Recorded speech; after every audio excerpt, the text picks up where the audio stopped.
जय हिंद बच्चों।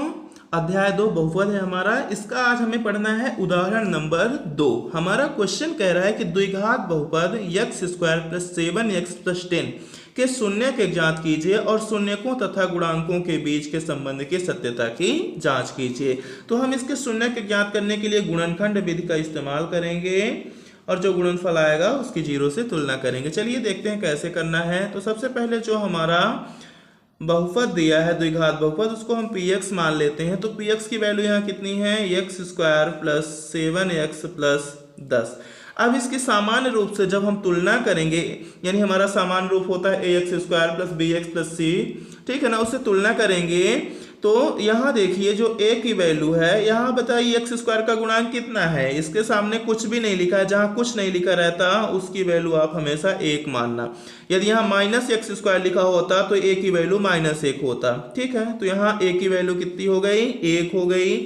अब b का कितना मान है, यानी b का मान है 7, यहाँ लिख देंगे 7, और c की वैल्यू कितनी है 10, यहाँ हमने लिख दिया 10। अब चलिए हम इसका गुणनखंड करते हैं। तो गुणनखंड करने के लिए देखिए x² + 7x + 10। अब बीच वाले पदों को हमें सबसे पहले दो भागों में तोड़ना है। उससे भी पहले क्या करना है, a और c का गुणा। तो देखो a की वैल्यू है 1 और c की वैल्यू है 10, तो 10 × 1 = 10 आ गया, ठीक है। यानी जो ac की वैल्यू हो गई वो कितनी आ गई, 10 आ गई। b की वैल्यू कितनी है, 7 है। अब 7 को दो भागों में तोड़ना है, तो इन दोनों भागों का आपस में गुणा करें तो 10 आए और जोड़े घटाएं तो 7 आए, ठीक है। तो इस प्रकार से देखो कौन सा मान है। तो हमने देखा कि इस प्रकार से हमें मान प्राप्त होता है 5 दूना 10। एक बात हमेशा ध्यान रखना है, क्वेश्चन में देखो कहीं भी माइनस चिन्ह नहीं है, तो यहाँ भी कहीं भी माइनस चिन्ह नहीं आएगा।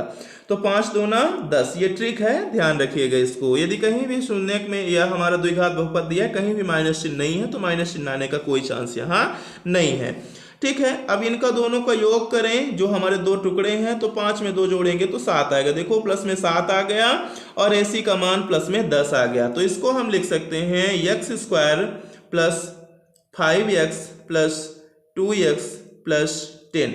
इस प्रकार से हम इसको लिख सकते हैं। अब इसको हम क्या करें कि दो दो के जोड़े में बना लेते हैं। तो इसको हम लिख देंगे x² + 5x, और यहाँ प्लस है तो प्लस लिख देंगे, और इसको लिख देंगे 2x + 10। अब देखो इन दोनों में से हमें लेना है कॉमन, ठीक है। तो इन दोनों ग्रुप में से कॉमन देखते हैं। देखो यहाँ x है, यहाँ भी x है, तो x ले लिए कॉमन, तो यहाँ क्या बचा, x + 5 बचा। देखो यहाँ प्लस चिन्ह है तो प्लस, देखो 2 है और 2 × 5 = 10, यहाँ 10 का गुणनखंड 2 × 5 = 10 के रूप में कर सकते हैं। तो यहाँ भी 2 कॉमन है, तो यहाँ से 2 कॉमन लिए, तो यहाँ भी क्या बचा, x + 5 दूना 10।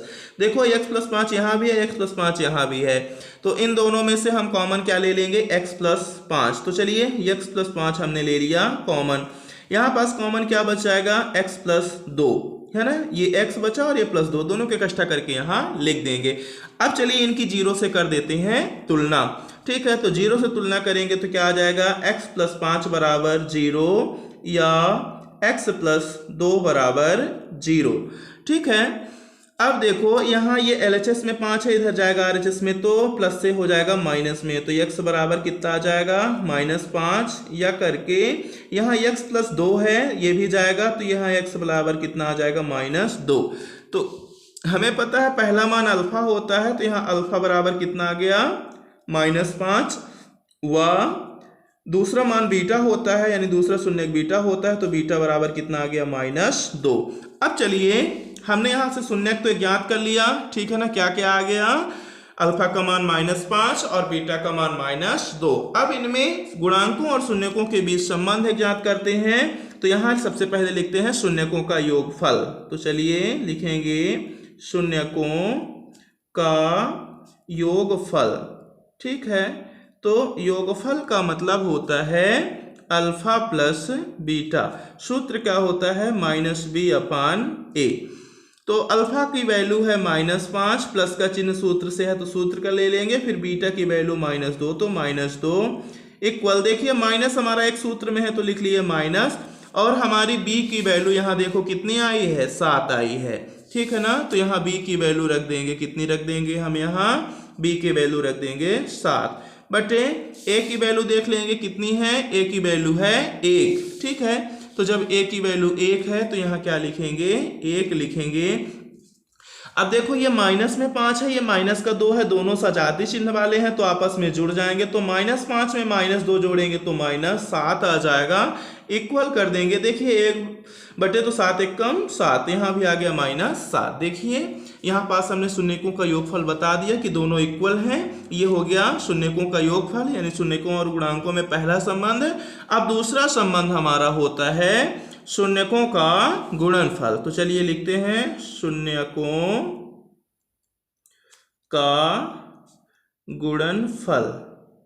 ठीक है, तो शून्यकों का गुणनफल मतलब होता है अल्फा इंटू बीटा, बराबर सूत्र होता है हमारा C/A।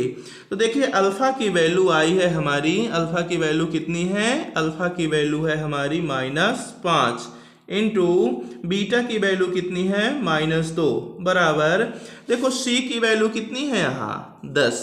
ठीक है, C की वैल्यू 10 और A की वैल्यू 1। तो यहाँ लिख देंगे हम C की वैल्यू, तो C की वैल्यू है हमारी 10 और A की वैल्यू है 1। अब देखो ये माइनस का गुणा माइनस से होगा तो माइनस माइनस प्लस, और 5 दूना हो जाता है 10। तो यहाँ पास हम लिख देंगे 10 बराबर 10। ठीक है, तो यहाँ पास देखा हमने कि जो शून्यकों का गुणनफल था वो भी इक्वल आ रहा है। तो इस प्रकार से हमने यहाँ पास बता दिया है शून्यकों का योगफल और गुणनफल के माध्यम से शून्यकों तथा गुणांकों के बीच जो संबंध स्थापित होता है उसकी सत्यता की जांच हमने यहाँ कर दी। जो हमारा LHS है वो RHS के बराबर है गुणनफल में भी, और योगफल भी जब हमने ज्ञात किया तो LHS बराबर RHS है। ठीक है, इस प्रकार से हमारा क्वेश्चन सॉल्व हो जाता है।